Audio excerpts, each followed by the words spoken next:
অপরার তখন ৯ বছর। স্বভাবে খানিকটা বোকা। কোথা থেকে যেন ছুটে এসে বলল, অয়ন ভাইয়া, আমি তোমাকেই বিয়ে করব। বন্ধুরা পাশেই ছিল। শুনেতে পাইনি। শুনে ফেললে রক্ষা নেই। আমি ভাবছি এইটুকু মেয়ে বলে কি। নিচু হলাম।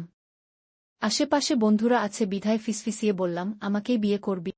সহজ সরল উত্তর। আগ্রহ জাগে। একটু দূরে সরিয়ে আনলাম ওকে। অপরার এক বদ অভ্যেস রয়েছে। নখ কামড়ানো।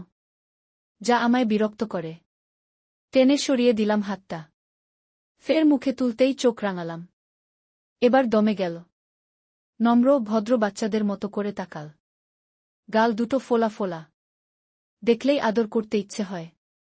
আগ্রহ ধরে রাখতে পারছি না। আমাকেই কেন বিয়ে করবি? তোমাকে বিয়ে না করলে আমি খেলতে পারব না। খেলতে পারবি না? ওমা, বিয়ের সাথে খেলার কি সম্পর্ক? ছোট্ট অপরা হাত উঁচু করে ইশারা করল। দেখলাম আমাদের পাশের বাড়ির নীলাকে। হাসছে মুখ টিপে। বিষয়টা বুঝতে পারলাম। সমবয়সী নই আমরা। তবে একসাথে খেলতাম আগে। এখন কথা অবধি হয় না। এমনটা হলো আমি স্কুল বদল করার পর। ২ বছর আগে ক্লাস 9-এ ভর্তির সময় বাবা স্কুল চেঞ্জ করে দিলেন। কারণ সেই স্কুলে বিজ্ঞান বিভাগ নেই। তখন নীলা 7-এ পড়ছে। এরপর গত ২ বছরে আমাদের কথা হয়নি। কেন হয়নি জানি না। হয়তো চোখের আড়াল হতেই মনের আড়াল হয়ে গিয়েছিলাম। তবে ২ বছর পর আজকের ঘটনায় মনটা কেমন করে উঠল। আমার ১৭ বছরের হৃদয়ের দহনটুকু আরও বৃদ্ধি পেল। তবু সাহস করে কথা বলা হলো না। আর তারপর কেটে গেল অনেকগুলো বছর। এখন আমি অনার্স শেষ বর্ষে। ভালোই চলছে পড়াশোনা। এরই সাথে যেটা বেশি চলছে তার নাম দহন। ছটফট কিংবা চিত্তচেরা আবেদন। হৃদয় মাঝারে একটি ফুল ফুটেছে। সেই ফুলের নাম নীলা। গল্পটা অপরা এবার কলেজে উঠেছে। হইচই চলছে বাড়িতে। সবাই ভেবেছিল এই বুঝি পা ফাঁসকে যাবে সর্ষি অপরার। রেজাল্ট দেওয়ার আগ মুহূর্ত অবধি প্রায় সকলেই সান্ত্বনা দিচ্ছিল। মন খারাপ করিস না রে অপরা। এবার চাঁদ না উঠলেও সামনের বছর ও যে চাঁদ উঠবে না এ কথা তো সত্য নয়। কেউ কেউ বলল এটা কোনো বিষয় নাকি। দেখলি না কি সব ভাইরাল হল। কত বছরের পর বছর পড়াশোনার পেছনে লেগে থেকে শেষে উত্তীর্ণ। তাছাড়া আদু ভাই ও তো সর্বশেষ প্রমোশন পেয়েছিল। তুইও পাবি। এসব নানান জল্পনা কল্পনার মাঝে অপরা চুপ। শুকনো তার মুখ। অয়ন বসেছিল ফোন নিয়ে। রেজাল্ট পাওয়ার সাথে সাথে জানাল। সকলে বিস্মিত। তাদের বোকা ব্রেনে গোবর বোঝাই থাকা অপরা নাকি পাশ করেছে। শুধু কি পাশ, একটুর জন্য এ গ্রেডটা মিস হয়ে গেল। হরেক রকমের মিষ্টি আনা হল। পুরো বাড়িটাই এখন অপরার কবজায়। এত সময় চুপ ছিল রেজাল্টের টেনশনে। এখন ফুরফুরে তার মেজাজ। একটু নাচতে পারলে শান্তি মিলত।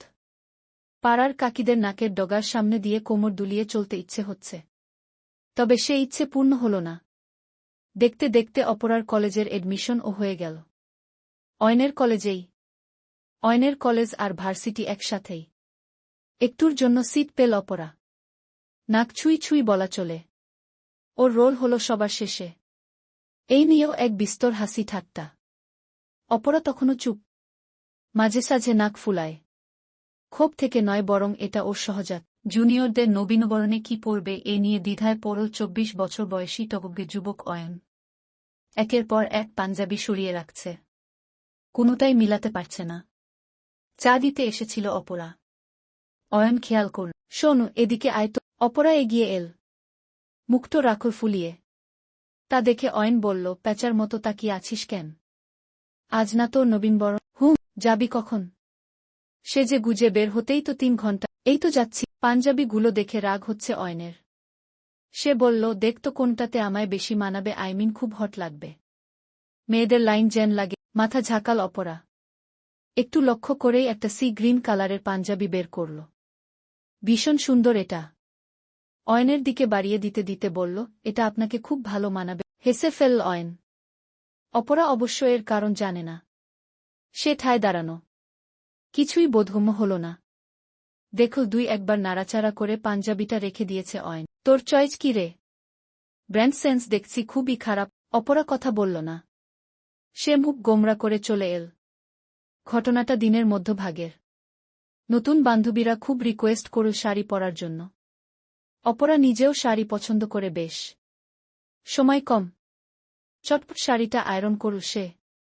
তারপর রেডি হল 5 মিনিটে। চোখের নিচে হালকা কাজল আর ঠোঁট রাঙাল হালকা রঙে। গায়ের রংটা অধিক সুন্দর হওয়ায় বেশি প্রসাধনীর দরকার হয় না। একটু মাস্কারা দিতেই চোখের পাপড়িগুলো কেমন বড় দেখায়। ঘুমে ঘুমে জবাব দিল অপরা। আর এতেই অয়নের রাগ বেড়ে হল আকাশচুম্বী। ঠাটিয়ে মারব গালে। বললাম না বাইরে দাঁড়িয়ে। 2 মিনিটের মধ্যে নিচে নামবি। কিছুটা সজাগ হল অপরা। অয়ন ভাই এত রাতে। তখনই মনে পড়ল নীলাপুর সাথে দেখেছিল আজ। হয়তো ঘোরাঘুরি করে ফিরতে লেট হল। হাই তুলে অপরা। চোখের ঘুম সরিয়ে বেরিয়ে আসে। অয়ন সবে ফোন তুলেছে। মেজাজ গরম। অমনি করে কলাপসিবল গেট খোলার শব্দ এল। অপরা জুবুথুবু হয়ে দাঁড়িয়ে। অয়ন বল, এতক্ষণ লাগে? কাচুমাচু করছে অপরা। অয়ন ভ্রু নাচিয়ে শুধাল, কোথায় ছিলি? আমার ঘরে, ঘুমিয়েছিলাম। তুই ঘুমেই থাক। যা দরজা লাগা। গরম লাগছে। সাথে পেটে ক্ষুধা।